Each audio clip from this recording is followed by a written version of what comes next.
Lalu malaikat yang bertanya tadi menyatakan pada dia, qala, Nabi menyatakan, fayuqalu lahu, maka dua malaikat tadi berkata kepadanya, unzur ila maq'alik, lihat kepada tempat duduk kamu minan nar, daripada neraka, qad abadalaka Allah bihi maq'adan minal jannah, Allah sudah tukar tempat duduk kamu dari neraka kepada tempat duduk di dalam syurga. Nampak? Automatik terus. Sebab itu saya berkali-kali menekankan bahawa akidah adalah nombor satu, syariah nombor dua. Kita wajib jaga sembahyang, puasa, zakat, haji, tetapi yang paling penting dijaga selain dari sembahyang, puasa, zakat, haji ialah akidah. Kalau akidah kita rosak, kita tak boleh jawab soalan ini. Maka tempat duduk dalam neraka itu kekal sebagai tempat duduk dalam neraka bagi orang. Bila disoal di sini, bila disoal, dia jawab dengan sempurna, maka malaikat kata pada dia, cuba kamu lihat tempat duduk kamu di dalam neraka, Allah telah tukarkan kepada tempat duduk kamu di dalam syurga. Itu yang kita tahu.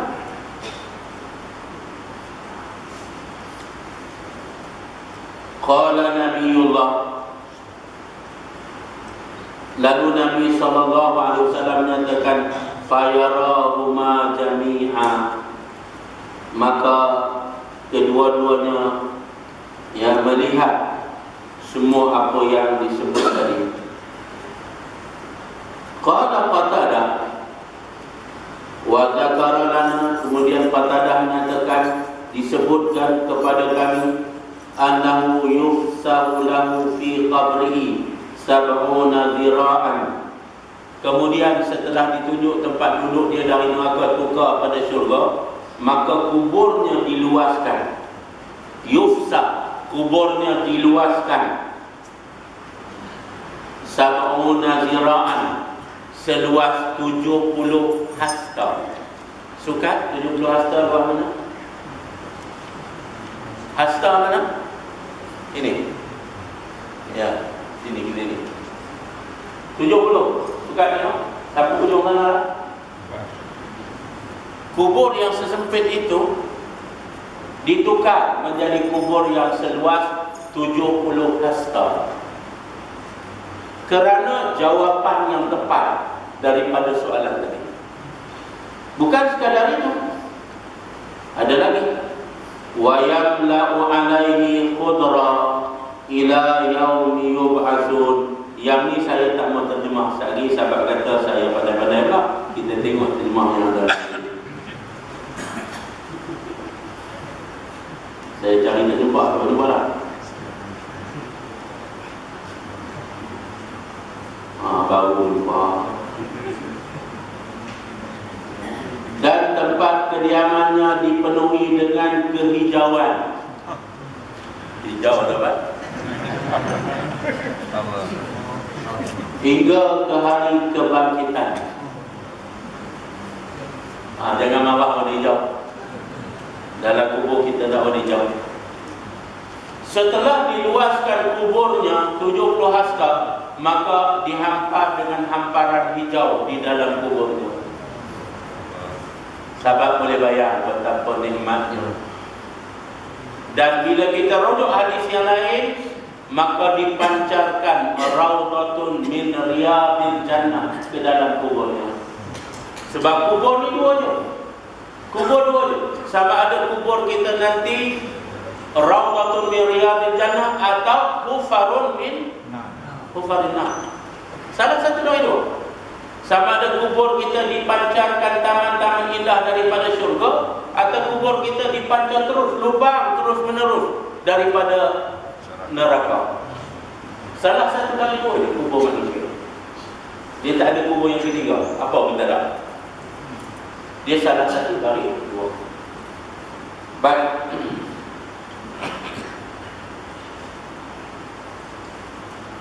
Sehingga bila? Sehingga hari kebangkitan. Kalau gitu duduk dalam kubur lama mana? Tak apa. Sebab itu bila kita mimpi yang menggembirakan, kita rasa tidur malam tu sekejap, kita dah terbuka mata, pejam balik nak sambung, tapi tak sambung dah lah. Sebab mimpinya seronok. Tapi cuba mimpi ngeri tengok. Mimpi ngeri, kita baru tidur sekejap je, kita rasa lama. Bila kita bangun, kita jaga mata jangan bagi lelap. Sekali mimpi tu mari pula. Dia terlelap mari pula. Sambung lagi mimpi tu. Hak baik tadi tak mau sambung. Sebab itu alam kubur selama mana manusia hidup, di dalamnya bergantung kepada salah satu dari dua. Kalau kuburnya di luas 70 hasta, dihampar dengan hamparan yang hijau, kemudian dipancarkan taman-taman syurga di dalamnya, berjuta-juta tahun tidak mengapa. Dia berasa selesa dan nyaman dan sedap. Tetapi kalau kuburnya walaupun sekejap 1000 tahun sahaja, tapi dipancarkan lubang neraka ke dalamnya, ia adalah terlalu ngeri dan terlalu lama yang dia rasa. Sebab itu kalau kita tidur, sahabat, jangan tengok jam. Waktu kita tidur tu tengok jam. Waktu kita bangun jangan 3 jam. Jangan tengok jam. Kemudian sahabat agak-agak, berapa jam sebab tidur? Siapa boleh agak lebih cepat? Kalau dia boleh agak, confirm dia tak tidur. Kita tak ada agak. Cuma perasaan kita, kalau mimpi itu indah, perasaannya sekejap. Kalau mimpi itu ngeri, perasaannya lama. Dalam kubur itu, kalau kubur orang tu dipancarkan syurga di dalamnya, lama mana tak tahu. Tapi kalau dipancar neraka sekejap tu, ya, sudah menderita yang amat sangat. Baik, selesai orang beriman. Amal munafiq wal kafir.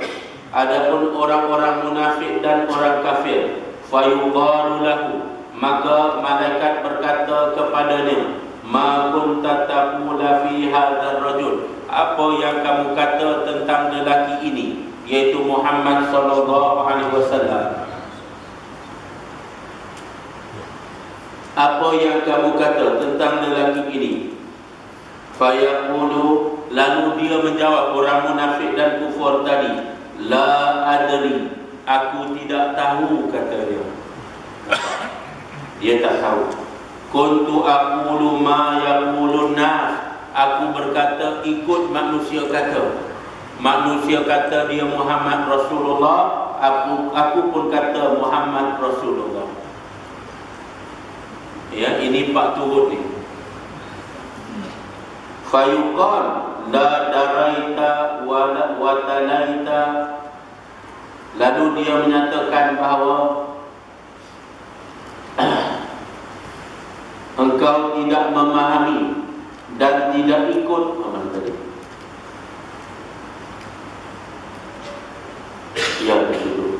Engkau tidak memahami. La daraita,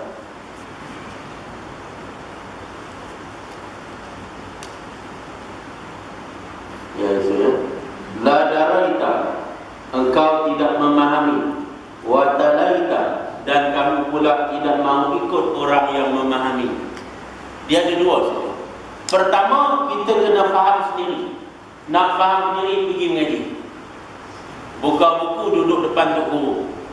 Faham sendiri. Lalu kita faham tentang hari kiamat itu satu persatu. Tak payah kita dengar cakap orang. Kita sendiri ada ilmu. Satu. Yang kedua, kalau kamu tak ada ilmu, kamu kena ikut orang yang ada ilmu. Pilihan pada kita dua. Pertama, kita sendiri kena cari ilmu, dan kita kena dapatkan ilmu itu, lalu kita beramal. Yang kedua, kita tak dapat ilmu itu, kita kena ikut orang yang ada ilmu. Orang yang ada ilmu di sini ialah ulama, tok guru, orang alim. Sebab itu sahabat-sahabat yang dirahmati Allah, kalau sahabat teliti betul-betul, sepatutnya bila kapal terbang kita hilang, Perkara pertama yang dibuat ialah pergi jumpa tok-tok guru, ulama-ulama, orang-orang alim yang ada di Malaysia. Pergi jumpa. Sebab golongan wali-wali Allah ini, golongan ulama tok guru alim ni, mereka lah orang yang paling hampir dengan Allah.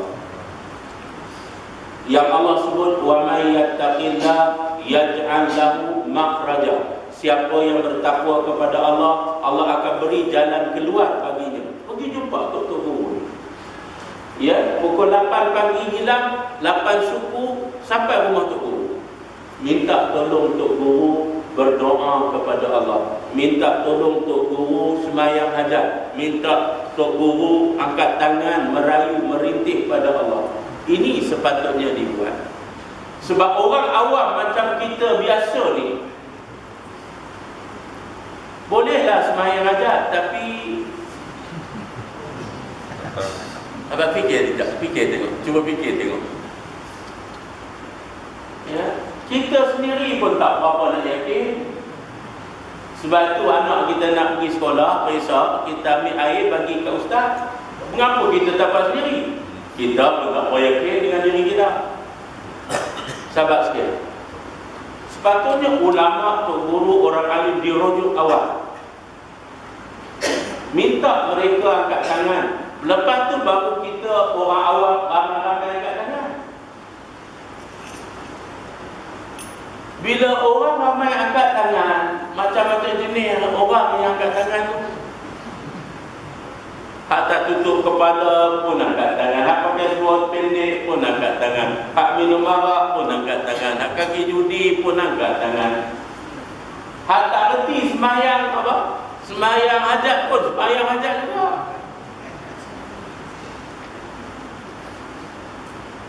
Ya, kita tak balik pada ulama, guru orang alim.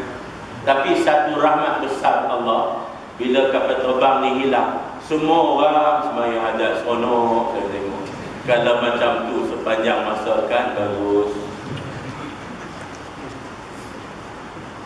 Tapi sayang, waktu terdesak Allah bila hilang terdesak, lupa pada Allah. Sebab tu sahabat, saya sebut pada kawan-kawan, benda yang macam ni kena rujuk pada ulama, guru, orang alim. Sahabat baca surah Yasin.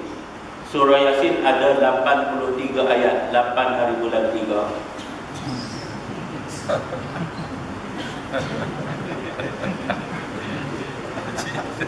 Dalam surah Yasin ada ayat kenderaan yang banyak. Bermula daripada di antara tanda kebesaran Allah ialah Allah muatkan zuriat manusia di atas kapal Nabi Nuh.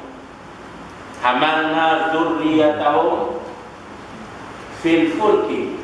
Allah Subhanahu wa taala selamatkan zuriat melalui kapal Nabi Nuh, zuriat manusia. Selepas kapal itu mendarat, Allah ilhamkan kepada manusia kenderaan-kenderaan, termasuk kapal terbang, termasuk kereta, motosikal dan sebagainya. Allah yang ilham. Kemudian di penghujung perbincangan ayat kenderaan itu, Allah beri satu amaran. Allah sebut, a'udzubillahi minasyaitonir rajim, wa in nasha' nughriqhum fala sariqa lahum wa lahum yunqasun.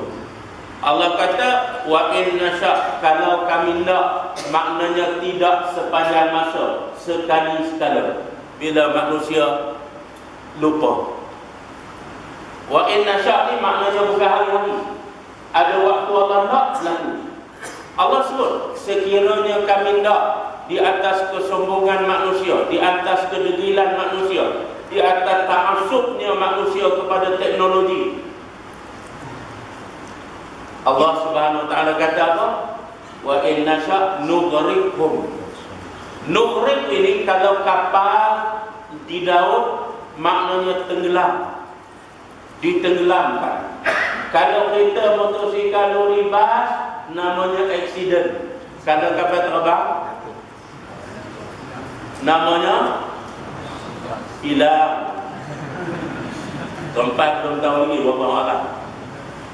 Ya, Allah kata kalau kami nak, kami accidentkan mereka. Bila kami accident mereka sampai ke tahap fala sariqa lahum, tak sempat dihantar isyarat kecemasan. Ada isyarat kecemasan? Tak ada, tak sempat, kata Allah. Fala sariqa lahum. Asalnya kalau kemalangan jalan raya, bila accident tu orang tu tak sempat menjerit, mati dah. Itu kalau jalan raya.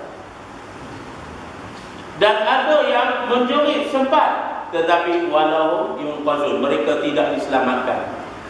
Ya, api datang mabak hangus begitu saja.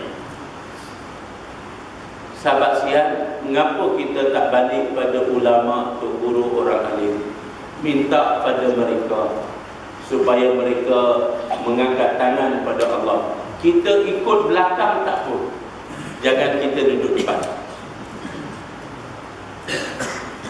Tapi siapa nak balik kepada ulama? Siapa nak balik?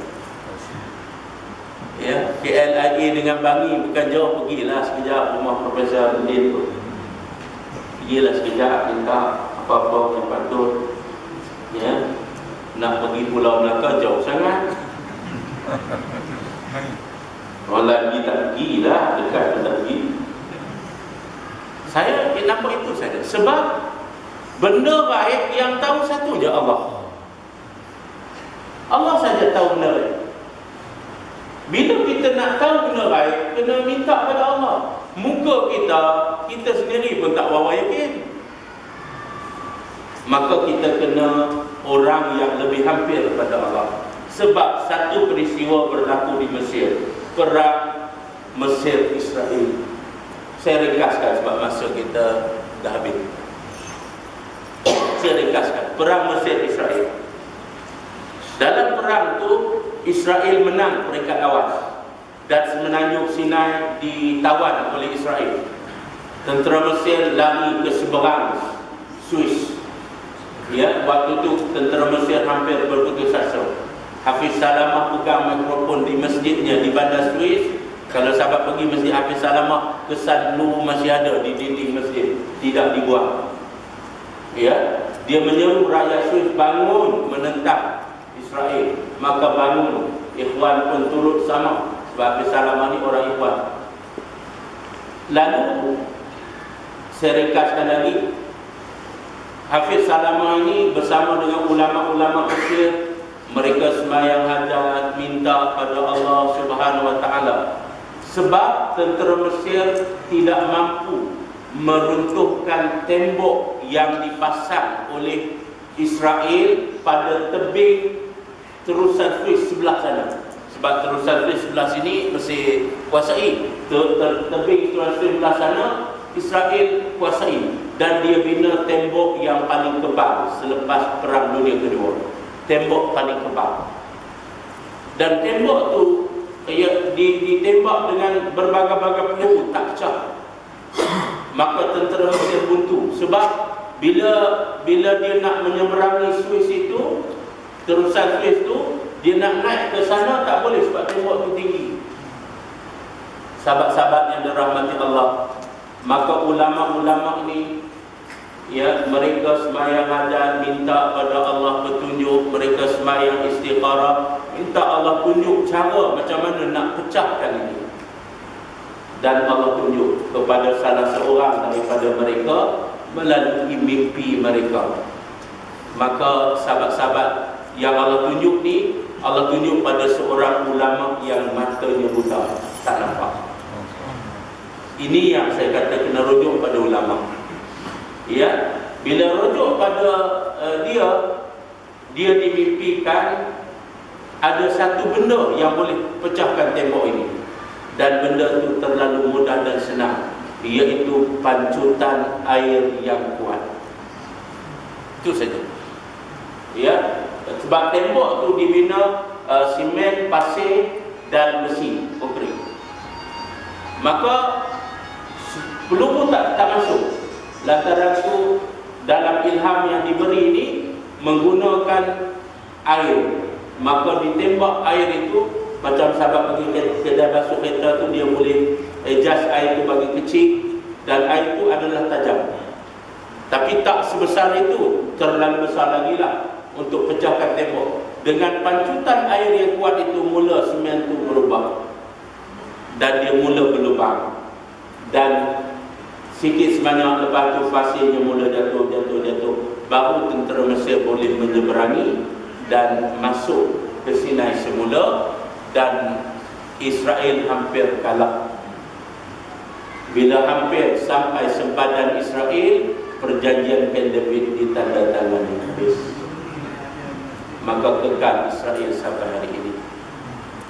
Yang saya nak tunjuk itu, ulama dirujuk dalam menyelesaikan masalah ini. Sebab Allah dah sebut, wa may yattaqillah yaj'al lahu makhraja. Siapa yang bertakwa pada Allah, Allah akan beri jalan penyelesaian mudah padanya. Bila kamu tidak bertakwa, Allah takkan tunjuk. Sahabat-sahabat yang dirahmati Allah, baik, masa kita dah habis. Sekadar itu yang ada. Dan hadis kita dah ada. Ada sikit lagi. Hadis kita ada sikit lagi, kita habiskan.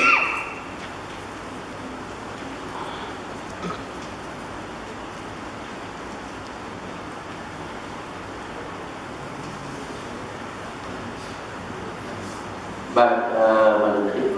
Sikit.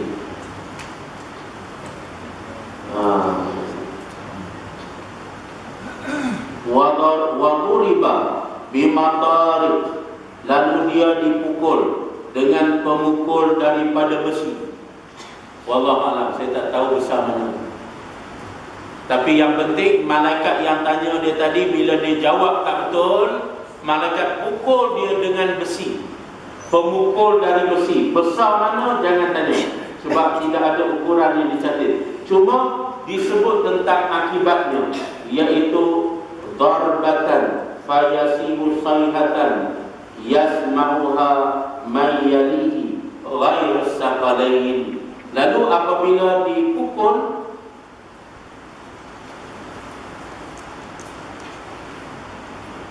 dengan pemukul dari besi, dengan pukulan yang ia menjerit kesakitan, didengar oleh semua makhluk Allah kecuali dua makhluk sahaja, jin dan manusia. Manusia dan jin tak dengar.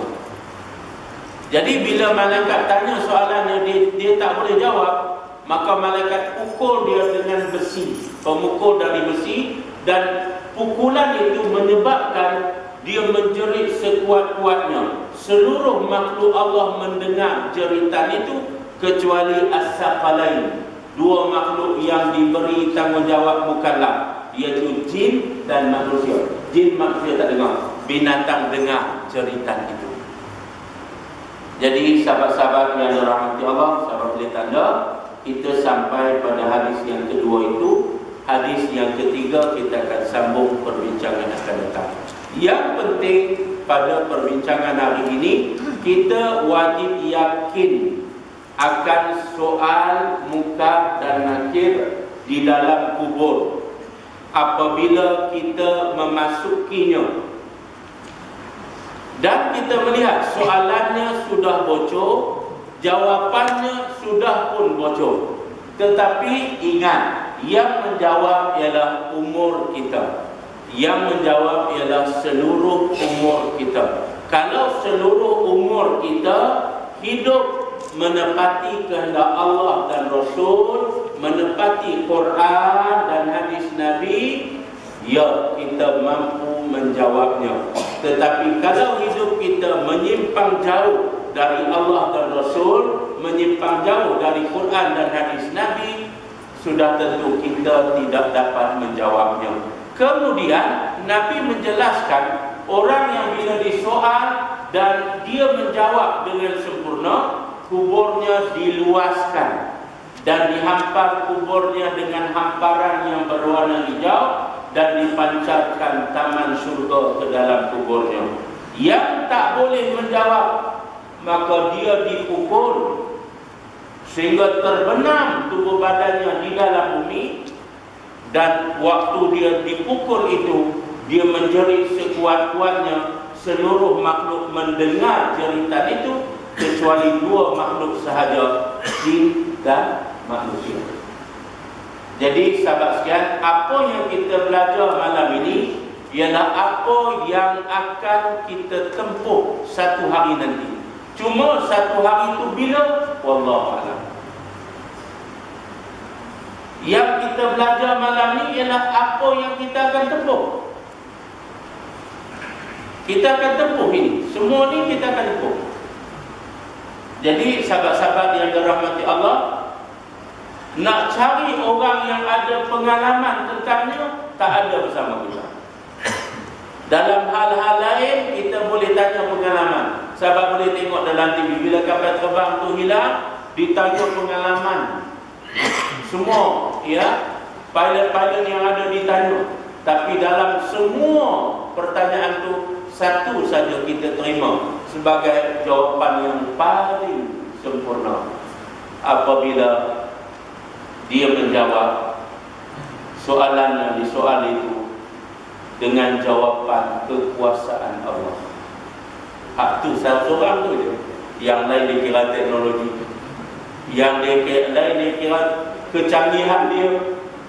Dia tak peduli Allah. Dia kira kapal terbang tu canggih, itu canggih, ini canggih. Ya, tapi bila orang tanya pasal apa, tak jumpa dah canggih. Hak tu dia kata saya pun tak salah jawab. Maka beri jawapan bisri. Padahal sahabat sekalian, kecanggihan manusia ini ada batasnya.